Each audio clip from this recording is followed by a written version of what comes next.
I've never met anybody who had 100% conversion rate. And the idea is those people who don't convert, have still visited the website Hmm. and are likely interested. That can, if you have a lot of blog pages that are very top of funnel, then there's some filtering you can do to make sure that you're only getting high intent traffic. But yeah, the general idea is you want to be able to reach out to those people um, and see what you can do to make your case.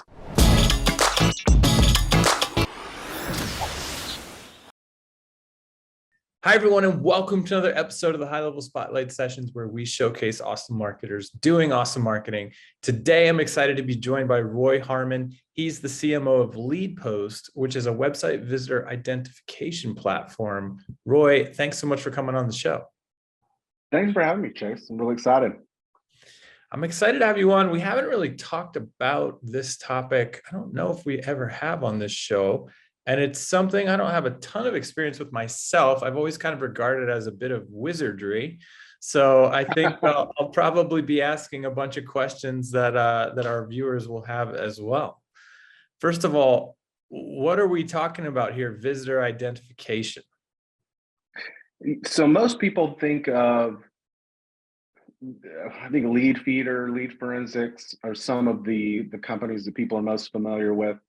And the big difference between what they do and what leadpost does is you use Lead Forensics or one of these other tools, and a lot of times what you get is a company name, and they use the IP address to make an educated guess about who it is, what company is visiting, like where they work. And the problem with that is, even though sometimes they'll give you suggestions of who you should contact at the company, you don't know who the actual person was. So it's kind of a mystery lead, and you need to do a little sleuthing afterwards. But what leadpost does is you put the pixel on your site, and you actually get the name, the email address. If you do the B2B side, you can see their company name and LinkedIn profile, and actually know who you need to reach out to and who's actually interested. So let me take this back one step. Well, basically what we're saying here is you take a script, you put it on your site, right? You drop it in your high level site settings there. And then the script is somehow able to tell you who visited your site, even if they didn't fill out a form, right? Right. Exactly. So we're talking So about mystery traffic that comes and goes. right. Typically, as lead generators, we focus on the leads that we generate through forms, surveys, phone calls, chat widgets, and things like that. But it's actually possible to identify people who came and left without actually reaching out. Exactly. So if they come and, there's all different kinds of numbers about what the average number of people are who convert, but I've never met anybody who had 100% conversion rate. And the idea is those people who don't convert, have still visited the website and are likely interested. That can, if you have a lot of blog pages that are very top of funnel, then there's some filtering you can do to make sure that you're only getting high intent traffic. But yeah, the general idea is you want to be able to reach out to those people and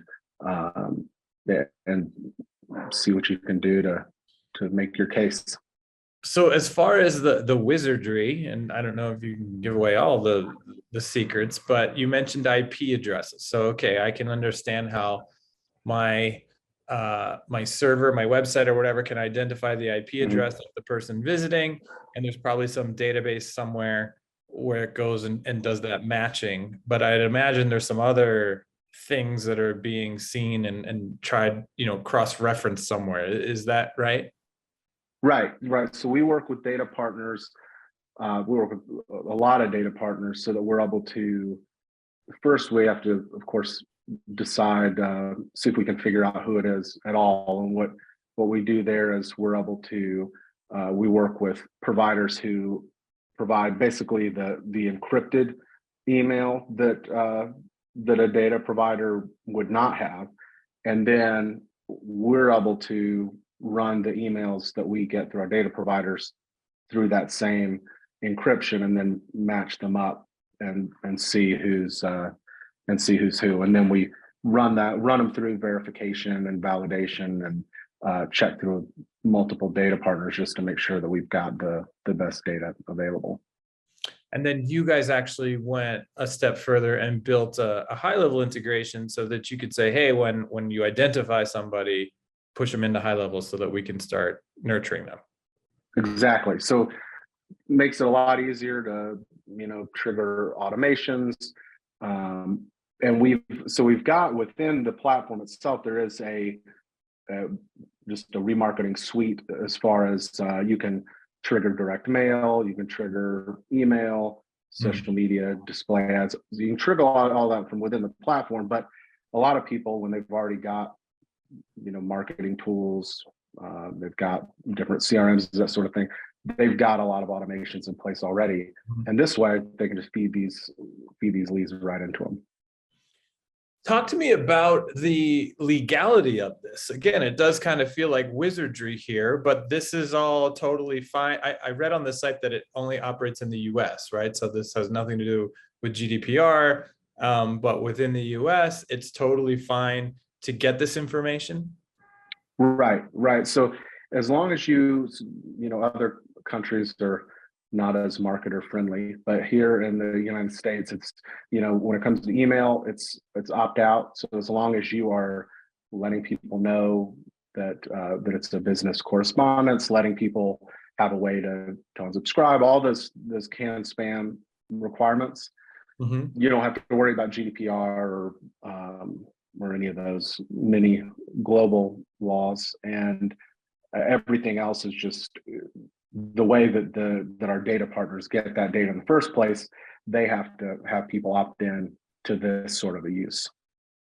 It's very interesting. I mean, again, it's not something that I've ever done, but I could see the appeal here, especially if I'm coming in to work with a new client, right? Maybe their website's terrible and that's why it's not converting or this or that, to kind of be able to say, well, while we embark on this project to do some conversion rate optimization over here, why don't we just get you some leads right off the bat and just have this information about people. And then you just automate out, like I would imagine, a friendly email like, hey, Chase, saw that you were cruising around our website. Did you have any specific questions? Does it tell you like what page they were on? So it'll show you what pages they viewed, and you can also filter based on what pages they view. So I'm a big believer in inbound and using the buyer's journey to target the messages that I send to people. And so you can still do that. You can say if they go to these pages, or if they visit this many times, put them in this audience, and that audience can get one email sequence or a direct mail sequence of postcards. You can trigger all those emails to follow them along the buyer's journey. And the great part about that, I think most people who, when they start doing that kind of targeting and personalizing their messaging that way, find that a lot of the things that bother people about being marketed to don't bother them as much when you're sending them really valuable, very relevant 100%. Communications. I can envision I always use this example. Let's say I'm working with dentists. Imagine an email going out that says, hey, Chase, I saw you were checking out the Invisalign page on our website. Are you or a family member, trying to determine whether braces or Invisalign is the way to go? You know what I mean? Because if you're in that position, you're kind of like, it immediately disarms you and you're like, well, yeah, that's exactly why I was on that page. So like, I am exactly. Yeah, I could see it makes a big difference. And I know that everybody has been we've all been so retargeted and remarketed that we've all, I think we've all been on the other side of those personalization campaigns that weren't done particularly well. I had somebody who thought that they were talking to me like really confident, sending me this email about how like, oh, you went to Mississippi State, and man, I used to travel there all the time, and just told me all these great things about Mississippi State. But I went to Ole Miss, and Mississippi State, I hate them. So, you've got to get it right, but when you get it right, it's very powerful. So talk to me about the stats. Like if out of 1,000 people who visit a site, on average, how many of them is the platform able to identify? So we've got on the one side, we've got consumer data, and then on the other, we have business data. So people can decide what it is they want. On the consumer side, the match rate is about 40%. And then on the B2B side, that's at this point it's about 10%, but we're always, working with new data providers and figuring out ways that we can increase that. Interesting. And so talk to me about your payment structure. Do you pay for unmatches, or you only pay for matched visitors? So you pick a tier, and under that plan, you would pay for up to, we've got a plan that's up to 1,250 leads for $99 a month. And then we've got, or excuse me, it's $99 for, I think it's 250. I think they'll have to. I think that was the number I saw on the site. Yeah, so we've changed up our offer, but I will say we do have an offer for listeners of the podcast that will get them 1,250 leads for free. So we can talk about that later, but that's where that number came from. Oh, wow. Awesome. But yeah, so that's how it works. And what you do is we have a free trial, and you can put the pixel on your site and see about how much of your traffic will be matched, because it's going to vary based on if you want to filter by geography, then we may be matching 40%, but you might not want some of those, so we're not charging you for those. So we throw those out, and that's going to reduce the number of leads that come through. But yeah, so doing that free trial, you can get a feel for what you're actually going to need. I mean, that's very interesting. And so you mentioned the two sides, right? B2B and B2C. For my agency, I work with dentists. If I'm looking for new clients, I can do the B2B, and it's going to tell me, Dr. Bob's Dentistry was on the site 10 times or whatever, which is fantastic because that's a pretty good lead. And then I could also use it for my client, Dr. Bob, after I land him, right, to get information about his community, right, that's visiting his site. Exactly. And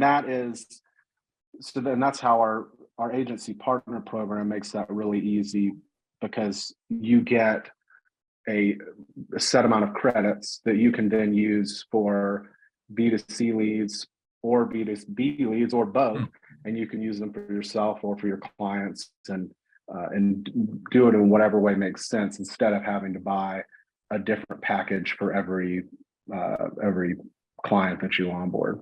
Okay, cool. So you do have a combo package for agencies. That's cool. Right. And then you mentioned you have a direct mail integration, which I think is cool, because that's kind of even more subtle. I feel like if you didn't want to go, hey, you don't know this, but I know that you were on my site, you could just drop a timely postcard into their mailbox that feels kind of more serendipitous, I would think.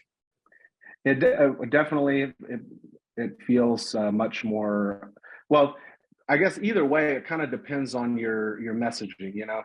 I have found that, so I didn't know that there was website visitor identification was a thing until I became a leadpost customer before I eventually was a consultant for the company, and then eventually came to work for them. But when I was a customer, I'd never heard of it. And then once I learned about it, started using it, I was like, wow, I think I've gotten quite a few emails where I thought, how would they possibly have gotten in my inbox this way? But yeah, the direct mail piece is great especially when you have higher, clients or customers that are going to have a higher lifetime value. And you can either send them a sequence of postcards where they're going to get different postcards over a period of time, or or maybe they're going to get something that's just everybody gets Mhm. a standard postcard. And you can do, you get a postcard if you're somebody who just kind of seemed like they were kicking the tires. Um, there's a lot of different options. And then when it comes to that personalization that we were talking about, whether it's the email or direct mail, you can use dynamic injection to actually be able to put in what they were looking for. So maybe they were looking at Invisalign, or maybe they were just looking for a dentist because they need to get their teeth cleaned, and you can send them different postcards. So maybe it's, come in, get a free get a free teeth cleaning, or maybe it's, get some more information on Invisalign. And that's been really effective. We had a car dealership did something like that, where people who would visit the website, they would look at this car and then a bunch of other cars and then that car. And so they would send out a postcard with the first and last car that they looked at, and they could, with a special offer for that. Hmm. I like this a lot. I could think of several examples. So back when I was running an agency, sometimes we'd have great clients that had been aboard for a year, 2 years or whatever, that were really kind of just on cruise control. And a lot of times we would be looking for, like, trying to invent ways to show them that we were still producing value, right? And I feel like this could be something great that you bring in, and it's like, oh, by the way, now that everything's rocking and rolling, we're gonna go even deeper and go after the people that aren't proactively reaching out. Mm-hmm.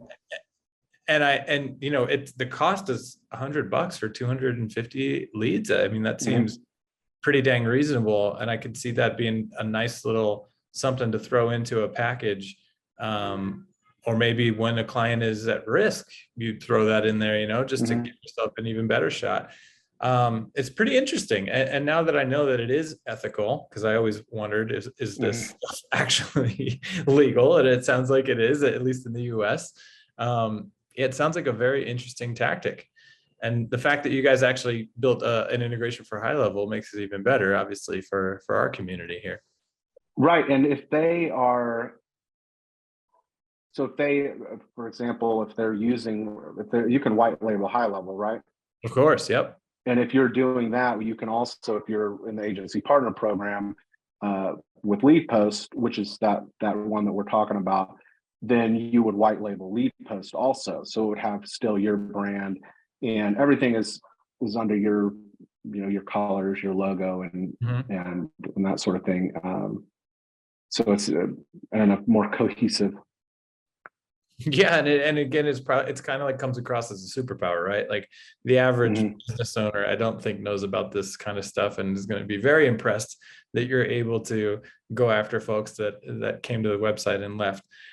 So I have to ask you, you mentioned a special offer for the community. I mean, the leadpost.com is the site. Is there a different URL that they can go to get that? Yeah, so leadpost.com/high level.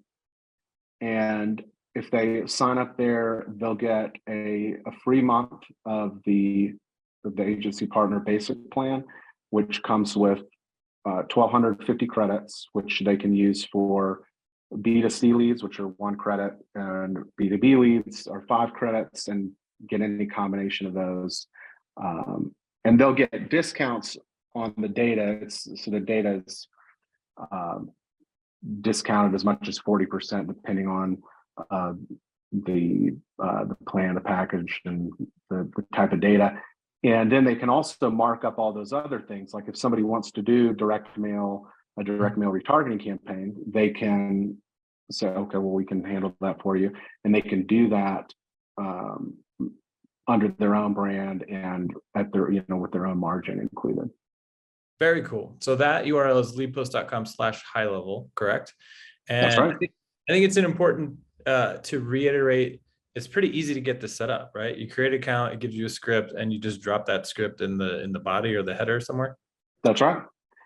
Yes. So they'll put the script in, just 1 line of code, and then when they're setting up their campaign on the delivery tab, they'll be able to check high level and use that integration to send everybody over. Oh, and so I should say, so that offer, so that's sign up by January 1st. Okay. And then we added one additional piece where if they sign up for a paid plan by April 4th, 2023, then we'll give them a lifetime 25% discount on their plan. Wow, very cool. All right, guys. Well, if you're interested in checking this out, leadpost.com/high level. Roy, thanks so much for coming by to talk to us about this covert tech. All right. Thanks a lot, Chase. I appreciate it. Thanks for watching, guys. We'll see you in the next one.